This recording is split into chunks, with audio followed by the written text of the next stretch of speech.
ચલો છોકરાઓ, quantum mechanics શાખાનો ઉપયોગ અને એના જે છે લો ને બધું કેમ અભ્યાસ કરવો એ બધું કમ્પ્લીટ કરીને હવે આપણે જોઈએ છીએ કે કુદરતમાં રહેલા મૂળભૂત બળો કેટલા છે અને એનો અભ્યાસ થોડું ઇન્ફોર્મેશન જ છે. પહેલું ચેપ્ટર તમે ચિંતા ન કરો, ખાલી ઇન્ફોર્મેશન જ છે. પહેલું ચેપ્ટર નીટમાં નથી પૂછાતું, તમને એક સાયન્સમાં ગ્રીપ આવે એના માટે છે. એટલે કુદરતમાં રહેલા ટોપિક છે, કુદરતમાં રહેલા મૂળભૂત બળો. કુદરતમાં રહેલા મૂળભૂત બળો. હવે છોકરાઓ, કુદરતમાં રહેલા મૂળભૂત બળો છે ઘણા બધા વધારે છે. બળ છે એ ખૂબ જ વધારે છે, પરંતુ તમારે એટલા જ બળનો ઉપયોગ કરવાનો છે કે જે અહીંયા સ્ટડી માટે આપવામાં આવેલા છે. બળના કુલ 2 પ્રકાર. આમ એક રીતે જુઓ તો 2 પ્રકાર, ફોર્સના 2 પ્રકાર. એક છે સંપર્ક બળ, એટલે કે કોન્ટેક્ટ ફોર્સ, કે કોઈ વસ્તુ તમારા ટેબલ પર કોઈ બુક પડી છે અને બુક પર તમે થોડું બળ લગાડો એના સંપર્કમાં આવીને, તો એવા પ્રકારના બળને જે છે એ શું કહેવાય? સંપર્ક બળ. એટલે કુદરતમાં રહેલા મૂળભૂત બળો તો જે છે એ આપણે સ્ટડી કરવાનું છે, 4 બળો છે, પરંતુ બળ જે લાગે છે એ લાગવાની મેથડ છે એ 2 પ્રકારે હોય છે. એટલે પહેલું જે છે સંપર્ક દ્વારા, સંપર્ક દ્વારા એટલે કોન્ટેક્ટ ફોર્સ. તો કોન્ટેક્ટ ફોર્સ જે છે એ કઈ રીતે લાગે? સપોઝ આ ટેબલ પર અહીંયા કોઈ એક m માસનો દ્રવ્યમાન ધરાવતો પદાર્થ રહેલો છે. હવે એ પદાર્થને તમારે ગતિ કરાવવી હોય, થોડું સ્થાનાંતર કરાવવું હોય, કાર્ય કરાવવું હોય થોડું, તો બળ જે છે એ તમારે અહીંયા આપવું પડે. અહીંથી આપણે ફોર્સ આપવું પડે. આપણા હાથથી જે છે અહીંયા ધક્કો મારીએ એટલે આ પદાર્થ જે છે એની પરિસ્થિતિ બદલી જશે, એનું સ્થાન બદલી જશે અને આગળ આવી જશે m માસનો બ્લોક. તો આ સંપર્ક દ્વારા થયું. કોઈ પદાર્થને તમે ધક્કો મારો છો તો ઘર્ષણ વિરુદ્ધ પદાર્થ ગતિ કરશે, તો આ પ્રકારનું બળ છે એ સંપર્ક ફોર્સ છે, સંપર્ક દ્વારા લાગતું, એટલે કે કોન્ટેક્ટ ફોર્સ છે. Contact force. ચલો, કોન્ટેક્ટ ફોર્સ એટલે કે તમારે બળ આપવું પડે, બાહ્ય બળ આપવું પડે, તમારે એને ધક્કો આપવો પડે, ફિઝિકલ કોન્ટેક્ટ કરાવવો પડે.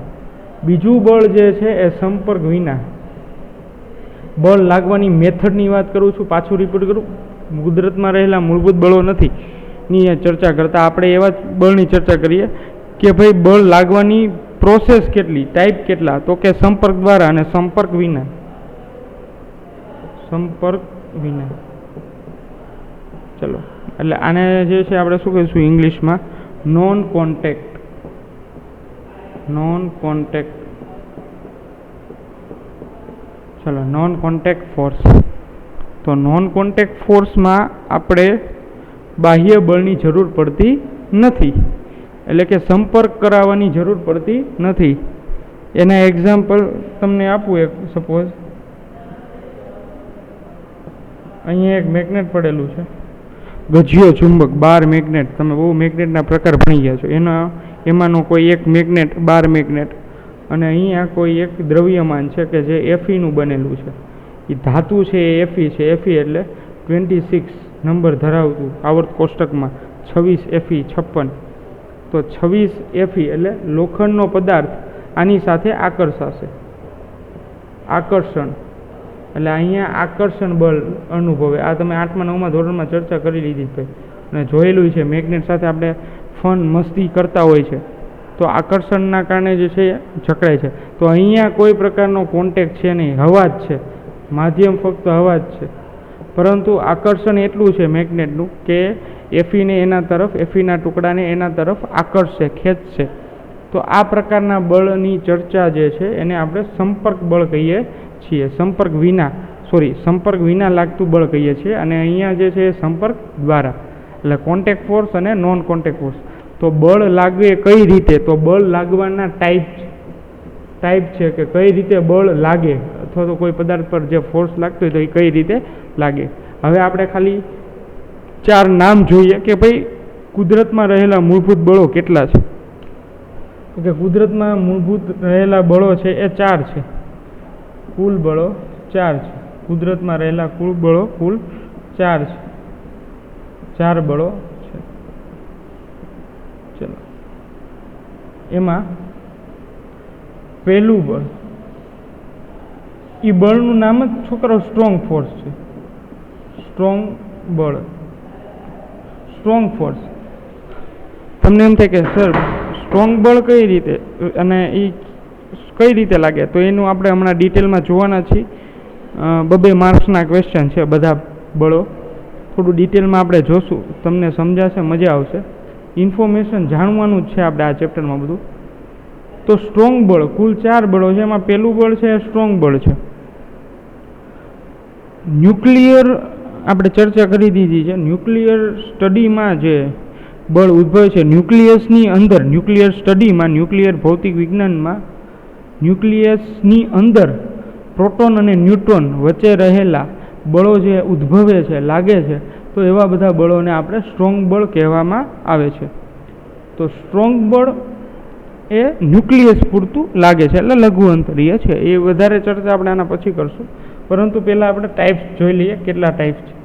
પહેલું સ્ટ્રોંગ બળ આવશે. હું છે ને તમને ચડતા ક્રમમાં એવી રીતે ગોઠવી દઉં છું, ઉતરતા ક્રમમાં, કે ભાઈ તમે સૌથી વધારે બળ સ્ટ્રોંગ બળ, પછી એનાથી ઓછું તો એ છે વિદ્યુત ચુંબકીય બળ.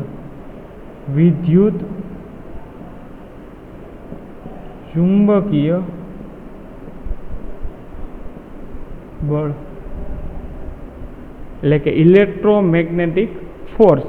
તો વિદ્યુત ચુંબકીય બળ છે એ આના પછીનો ક્રમ આવે છે. આ બળના નામ યાદ રાખજો ખાસ, વિદ્યુત ચુંબકીય બળ. ત્યારબાદ જે બળ આવે છે આનાથી થોડું ઓછું સ્ટ્રોંગ બળ, એનાથી ઓછું વિદ્યુત ચુંબકીય બળ, એનાથી થોડું ઓછું, તીવ્રતા ઓછી હોય, બળનું મૂલ્ય માન ઓછું હોય એવું બળ ગુરુત્વાકર્ષી બળ. ગુરુત્વાકર્ષણ બળ, કર્ષણ બળ. તો આ એના પછીના ક્રમમાં આવે છે, એના કરતાં ઓછું લાગે છે. હજી એના કરતાં ઓછું બળ જે લાગે છે એ બળનું નામ છે વીક બળ. વીક બળ. સ્ટ્રોંગ બળ, વિદ્યુત ચુંબકીય બળ, ગુરુત્વાકર્ષણ બળ અને વીક બળ. તો આ 4 ટાઈપ થયા. ટિપિકલ 4 ટાઈપના ફોર્સ જે છે એ સૌથી વધારે કુદરતમાં મૂળભૂત બળો જોવા મળતા હોય તો એવા 4 બળ છે એ સૌથી વધારે છે. અને મૂળભૂત, ખાસ કરીને વાત રિપીટ કરું છું, મૂળભૂત બળમાં આનો સમાવેશ થાય છે. એવું નથી છોકરાઓ કે આની સિવાયના કોઈ બીજા બળ જ નથી. આની સિવાય ઘણા બધા બળ છે. ઘર્ષણ બળ છે, ઘર્ષણ બળ તમને જોવા મળે છે. ઘર્ષણ બળ છે, આભાસી બળ છે. આ 11માં જ તમે ભણશો આભાસી બળ, એપરન્ટ ફોર્સ. આ એના એક્ઝામ્પલ આપું છું. આ બધા બળ છે જ, પરંતુ આપણે જે કોરિયોલિસિસ ફોર્સ, પવન જે આપણને આવે છે કોરિયોલિસિસ ફોર્સ, તો આ જે પવન પૃથ્વી ઉપર આવે છે, અત્યારે આપણે અગાસીએ બેઠા હોય અથવા તો બહાર ચાલતા હોય એ દરમિયાન જે હવા આવે છે એ ફોર્સ માટે એ કયા ફોર્સ દ્વારા આવે છે, તો કે કોરિયોલિસિસ ફોર્સ દ્વારા.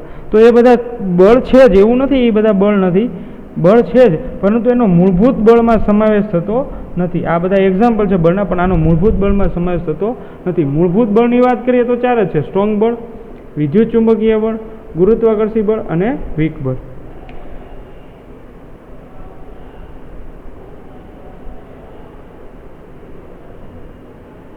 ચાલો હવે આપણે એક પછી એક ઇન્ડિવિજ્યુઅલ ફોર્સ જે છે એ જોતા જઈએ, એની ચર્ચા કરતા જઈએ.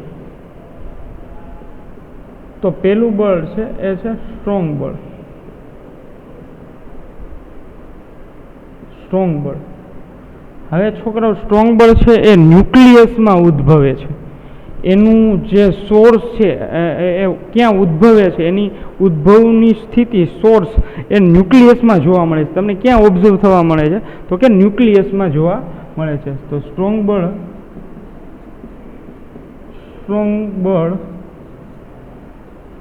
એ ન્યુક્લિયસ માં ઉદ્ભવે છે. સ્ટ્રોંગ બળ એ ન્યુક્લિયસમાં ઉદ્ભવે છે. હવે છોકરાઓ ઘણાને નહીં ખબર હોય ન્યુક્લિયસ એટલે શું. તો ન્યુક્લિયસ એટલે હું આકૃતિ દોરીને સમજાવું. આ કેન્દ્ર, ધન વિદ્યુતભાર અને ન્યુટ્રોન, તો આને ન્યુક્લિયસ કહેવામાં આવે છે. અને એની કોઈ r ત્રિજ્યા ઇલેક્ટ્રોન છે પરિભ્રમણ કરે છે, આને ન્યુક્લિયસ કહેવામાં આવે છે. અને આ ન્યુક્લિયસની અંદર ગર્ભભાગ કેન્દ્રમાં જે બળ ઉદ્ભવે છે એ કેન્દ્રમાં ઉદ્ભવતા બળને આપણે સ્ટ્રોંગ બળ કહેવામાં આવે છે. સ્ટ્રોંગ બળ. તો સ્ટ્રોંગ બળ કોના વચ્ચે ઉદ્ભવે? તો કે સ્ટ્રોંગ બળની ડેફિનેશન, સ્ટ્રોંગ બળ એ પ્રોટોન એટલે ન્યુક્લિયસની વાત છે, અંદર રહેલા પ્રોટોન અને ન્યુટ્રોન વચ્ચે ઉદ્ભવે છે, તથા ન્યુટ્રોન વચ્ચે પણ ઉદ્ભવે છે. પ્રોટોનનો ચાર્જ 1 છે, ન્યુટ્રોનનો ચાર્જ 0 છે. તો પ્રોટોન ન્યુટ્રોન વચ્ચે તથા ન્યુટ્રોન વચ્ચે ઉદ્ભવતા બળને સ્ટ્રોંગ બળ કહેવામાં આવે છે. તો આ સ્ટ્રોંગ બળની ડેફિનેશન થઈ. સ્ટ્રોંગ બળ છે એકદમ ન્યુક્લિયસમાં ઉદ્ભવે છે. તો આ જે છે ન્યુક્લિયસ છે. હવે તમારી જાણ ખાતર ઇન્ફોર્મેશન માટે કે ન્યુક્લિયસ શેનું બનેલું છે. કોઈ તમને પૂછે કે ન્યુક્લિયસ શેનું બનેલું છે, તો કે ન્યુક્લિયસ પ્રોટોન અને ન્યુટ્રોનનું બનેલું છે. હજી એનાથી આગળ તમે વાત કરો અને કોઈ તમને ક્વેશ્ચન પૂછે કે ભાઈ ન્યુક્લિયસ પ્રોટોન ન્યુટ્રોનનું બનેલું છે, એ તો ખબર છે, પરંતુ પ્રોટોન અને ન્યુટ્રોન શેના બનેલા છે? તો પ્રોટોન અને ન્યુટ્રોન છે એ ક્વાર્ક્સના બનેલા છે. રેડી છે? પ્રોટોન અને ન્યુટ્રોન કોના બનેલા છે? ક્વાર્ક્સના બનેલા છે. હજી તમને કોઈ એવો ક્વેશ્ચન પૂછે કે ભાઈ ક્વાર્ક્સ જે છે એ શેનું બનેલું છે, તો કે ક્વાર્ક્સ છે એ એલિમેન્ટરી પાર્ટિકલનું બનેલું છે. ક્વાર્ક્સ જે છે શેના બનેલા છે? એલિમેન્ટરી પાર્ટિકલના બનેલા છે. હજી થોડું ઊંડાઈ ડીપમાં જઈએ કે એલિમેન્ટરી પાર્ટિકલ શેના બનેલા છે, એટલે કે સૂક્ષ્મ કણો. ક્વાર્ક્સ જેના બનેલા છે એલિમેન્ટરી પાર્ટિકલ જે છે એ શેના બનેલા છે, તો કે એ વેવના બનેલા છે. શેના બનેલા છે? વેવ ટાઈપની વસ્તુ જે છે એના બનેલા છે. વેવ એકદમ સૂક્ષ્મ અભ્યાસ થઈ ગયો, અને વેવ આ જે છે એ દોલન ઓસિલેશનના કારણે બને છે, જોવા મળે છે. અને એ જે વેવ છે એ શેના બને છે? તો છેલ્લે લાસ્ટમાં string theory, STRING, string theory. છોકરાઓ આટલો બેઝ છે, આટલું કે કોઈ તમારી હાથમાં દ્રવ્ય રહેલું છે તો દ્રવ્યની ડીપમાં આટલું આવેલું છે. એટલે સ્ટ્રોંગ બળ, તમને પ્રશ્ન પૂછવામાં આવે કે ભાઈ સ્ટ્રોંગ બળ છે એ કઈ ભૌતિક શાખામાં આવે, ક્વોન્ટમ મિકેનિક્સમાં આવે કે ક્લાસિકલમાં આવે? તો એનો આન્સર તમારે જે છે એ કમેન્ટ બોક્સમાં અથવા તો મોકલાવવાનો છે લખીને કે ભાઈ સ્ટ્રોંગ બળનો સમાવેશ શેમાં થાય? યંત્રશાસ્ત્રમાં એટલે કે ક્લાસિકલ મિકેનિક્સમાં થશે કે પછી ક્વોન્ટમ મિકેનિક્સમાં થશે. ચાલો, તો આ થઈ ગયું સ્ટ્રોંગ બળ. સ્ટ્રોંગ બળ છે એકદમ પ્રોટોન અને ન્યુટ્રોન ને પ્રોટોન ન્યુટ્રોન વચ્ચે ઉદ્ભવે છે. હવે સ્ટ્રોંગ બળનું છોકરાઓ કોઈ એવું સૂત્ર નથી. સ્ટ્રોંગ બળનું કોઈ પ્રમાણિત સૂત્ર છે નહીં. પ્રમાણિત સૂત્ર હજી સુધી મળ્યું નથી. સ્ટ્રોંગ બળનું અત્યાર સુધીમાં કંઈ સૂત્ર મળેલું નથી. કેમ તમે બધા સૂત્ર જોવો છો, જેમ કે વિદ્યુત ક્ષેત્ર છે એનું સૂત્ર છે, વિદ્યુત ભારનું સૂત્ર છે, પછી વિદ્યુત ચુંબકીય બળો છે એ બધાના સૂત્ર છે, ગુરુત્વાકર્ષણ બળનું સૂત્ર છે. પરંતુ સ્ટ્રોંગ બળ કે આખા વર્લ્ડમાં, આખા યુનિવર્સમાં, આખા ગેલેક્સીમાં સૌથી વધારેમાં વધારે લાગતું બળ હોય તો એ સ્ટ્રોંગ બળ છે. બરાબર છે? પરંતુ સ્ટ્રોંગ બળનું કોઈ પ્રમાણિત સૂત્ર છે નહીં. સ્ટ્રોંગ બળ જે છે એની લિમિટ કેટલી? તો કે સ્ટ્રોંગ બળ એ લઘુ અંતરીય છે. સ્ટ્રોંગ બળ એ લઘુ અંતરીય છે. કેવું છે છોકરાઓ? લઘુ અંતરીય. તો સ્ટ્રોંગ બળ છે એકદમ શોર્ટ ડિસ્ટન્સ માટે ઉદ્ભવે છે. એટલે સ્ટ્રોંગ બળને આપણે કેવું કહીએ? લઘુ અંતરીય. કારણ કે ન્યુક્લિયસની ત્રિજ્યા, આ જે ન્યુક્લિયસની ત્રિજ્યા છે આર, તો એ ન્યુક્લિયસની ત્રિજ્યા ફર્મી મીટરમાં હોય. R equal to suppose 1 fermi metre છે એની 1 FM, બરાબર છે. અને લખી દઉં 1 FM એટલે કેટલા થાય, તો કે 1 FM એટલે થશે 10⁻15 ઘાત, 10⁻15 ઘાત મીટર. તો આને 1 FM કહેવાય. અને સ્ટ્રોંગ અને લઘુ અંતરીય બળ છે એ 1 FM થી ચાલુ કરીને લઘુ અંતરીય બળની રેન્જની વાત હું કરું. ખૂબ જ લઘુ અંતરીય છે. લઘુ અંતરીય એટલે સૂક્ષ્મ લેવલે, સાવ એવું નહીં કે 1 મીટર 2 મીટર. તમે અહીંયા જોવો છો કે 10⁻15 મીટર. તમને ખબર હોય તો 1 mm, 1 mm એટલે સ્કેલનો એક કાપો. હું જો અહીંયા તમને સ્કેલ થોડું તમને ઓવરવ્યૂ આવે કે ભાઈ આ 1 FM કેટલું સૂક્ષ્મ હશે. આ સ્કેલ છે તમારી, સ્કેલ છે. સ્કેલમાં આવી રીતે કાપા હશે. આ 5મો મોટો હોય, પછી 5મો, એટલે આ જે છે એને તમે એમ કહો છો આવી રીતે. આ બધા કાપા છે જુદા જુદા. આને 1 સેન્ટીમીટર કહેવાય. 10 આવે ત્યારે 1 સેન્ટીમીટર, 10 કાપા થશે ત્યારે 1 સેન્ટીમીટર. તો 1 કાપાનું મૂલ્ય કેટલું થાય, તો કે 1 કાપાનું મૂલ્ય તમારે મેળવવું છે. તો 1 કાપાનું મૂલ્ય કેટલું થશે, તો કે 1 કાપાનું 10 કાપાનું 1 સેન્ટીમીટર, 10 કાપાનું 1 સેન્ટીમીટર. તો 1 કાપાનું કેટલું, 1 કાપાનું કેટલું, તો 1 ભાગ્યા તમે 10 કરો તો આટલા સેન્ટીમીટર થાય. એટલે કે 0.1 સેન્ટીમીટર થયું. એટલે કે 0.1 સેન્ટીમીટર. એટલે આને એમ બી લખી શકાય 1 mm, 1 mm થયું. 1 કાપાનું મૂલ્ય છે એ 1 mm થયું. એટલે 1 કાપો છે એ 1 mm નો હોય. હવે વિચાર કરો, એ 1 કાપો એટલો સૂક્ષ્મ છે એ 1 mm છે. અને 1 mm એટલે કે 10⁻3 ઘાત થશે, 10⁻3 ઘાત મીટર, બરાબર છે. તો આને 1 mm કહેવાય, મિલીમીટર. સમજવા જેવું છે. તો આ 1 mm છે અને આ તો 10⁻15 ઘાત છે. એટલે આવું 5 ઘાત, આને ગુણ્યા 5 તમે કરો એટલે 15 થશે. ત્યારે તમને ન્યુક્લિયસમાં આ વસ્તુ જોવા મળશે. હવે ન્યુક્લિયસની રેન્જની હું વાત કરતો હતો.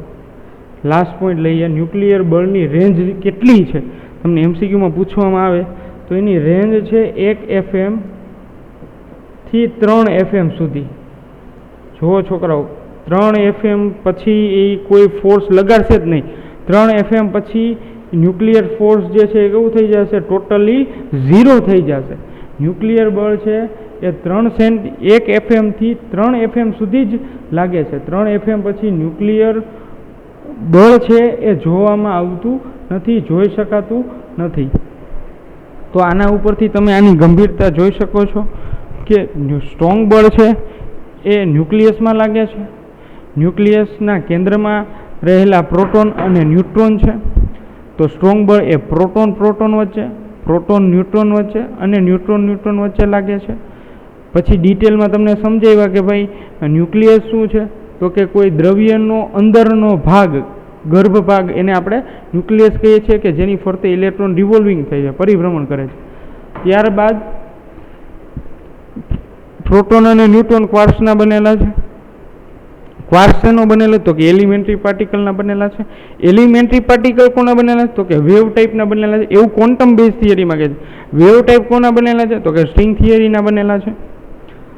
તો એક રીતે જુઓ તો બધા જે ગુણધર્મ છે, બળના જે ગુણધર્મ છે એ એક્ઝેક્ટ તમે જુઓ તો આવી રીતે સૂક્ષ્મ લેવલના બનેલા છે. આટલું સૂક્ષ્મ અત્યાર સુધી મળ્યું છે સ્ટ્રિંગ થિયરી.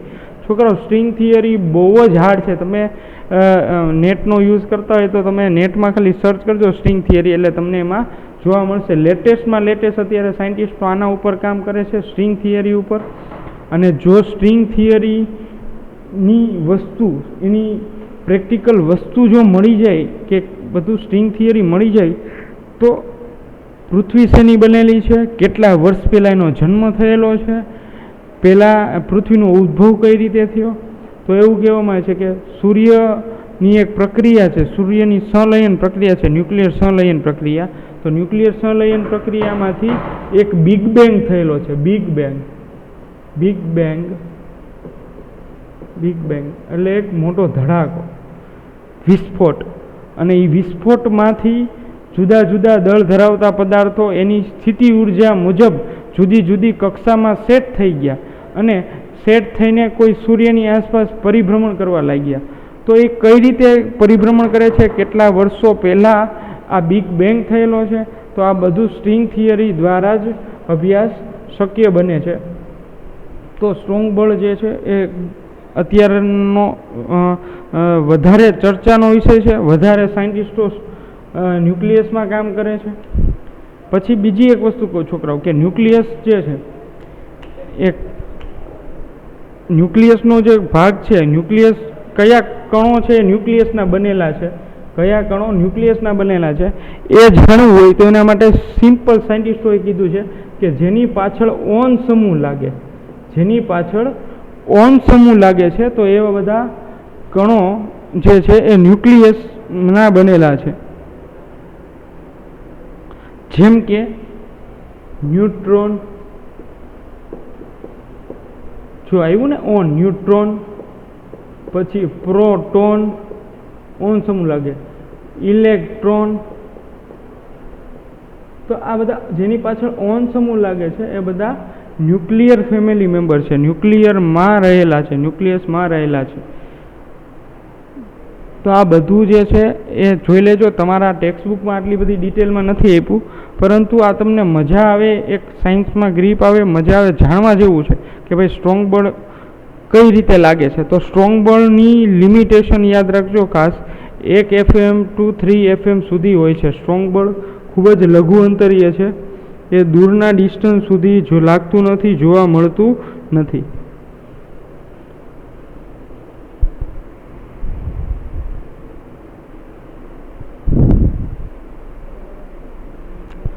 એટલે સ્ટ્રોંગ બળ છે એ થોડું તમને ક્વેશ્ચન થશે કે સર અમે તો એવું ભણેલા છીએ 9મા 10મા ધોરણમાં કે ધન વિદ્યુત ભાર અને ઋણ વિદ્યુત ભાર વચ્ચે આકર્ષણ થાય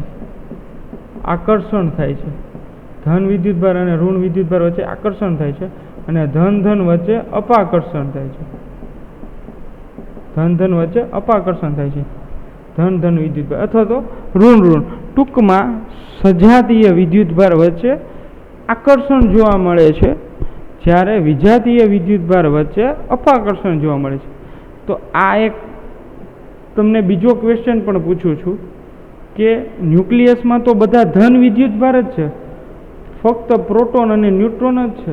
જ્યારે ન્યુટ્રોન તો ચાર્જલેસ છે, એટલે એ કોઈ ઉપર આકર્ષણ કે અપાકર્ષણ બળ લગાડશે નહીં અને એના ઉપર કોઈનું બળ લાગશે નહીં. તો વાત રહી ફક્ત પ્રોટોનની કે અંદર ખાલી ચાર્જ ધરાવતો એક જ વસ્તુ છે પ્રોટોન, કે જે ચાર્જ ધરાવે છે, ચાર્જ ધરાવતો હોય તો એ આકર્ષણ અને અપાકર્ષણ લગાડી શકે. તો મારો ક્વેશ્ચન એ છે તમને કે નેટ કોઈ પણ વાયા થ્રુ ગૂગલમાંથી સર્ચ કરીને પણ મને આન્સર આપજો કે જે પ્રોટોન છે તો પ્રોટોન વચ્ચે અપાકર્ષી બળ લાગે છે, છતાં એ સ્ટ્રોંગ બળમાં કઈ રીતે જકડાઈને રહે છે. જો પ્રોટોનમાં મેં અહીંયા લખ્યું છે પ્રોટોન વચ્ચે ગાઢ સંબંધ છે, ગાઢ બળ લાગે છે, બંધ છે એક. તો એ કઈ રીતે છે? પ્રોટોન ન્યુટ્રોન વચ્ચે જે બંધ લાગે છે, તો એ તમારો ક્વેશ્ચન છે કે પ્રોટોન વચ્ચે તો અપાકર્ષણ થાય છે, છતાં અહીંયા આકર્ષણ જોવા મળે છે. એક ક્વેશ્ચન એ છે. અને લાસ્ટ ટાઈમ હું ક્વેશ્ચન પૂછતા તમને ભૂલી ગયો, તો આપણે નક્કી કરેલું છે કે અમુક 1-2 ચેપ્ટર થાય ત્યાં સુધી આપણે ક્વેશ્ચન ઓફ ધ ડે રાખશું. તો મારો ક્વેશ્ચન ઓફ ધ ડે એ છે આજનો, એ તમે મોકલજો. અમુક મોકલતા નથી, તમારી રીતે સર્ચ આઉટ કરીને જે છે એ આન્સર મોકલજો. આજનો ક્વેશ્ચન ઓફ ધ ડેમાં એવું છે કે જે અર્થ છે, આજનો ક્વેશ્ચન ઓફ ધ ડે આ અર્થ છે, પૃથ્વી, અર્થ, પછી સન, આ બધા સન છે એ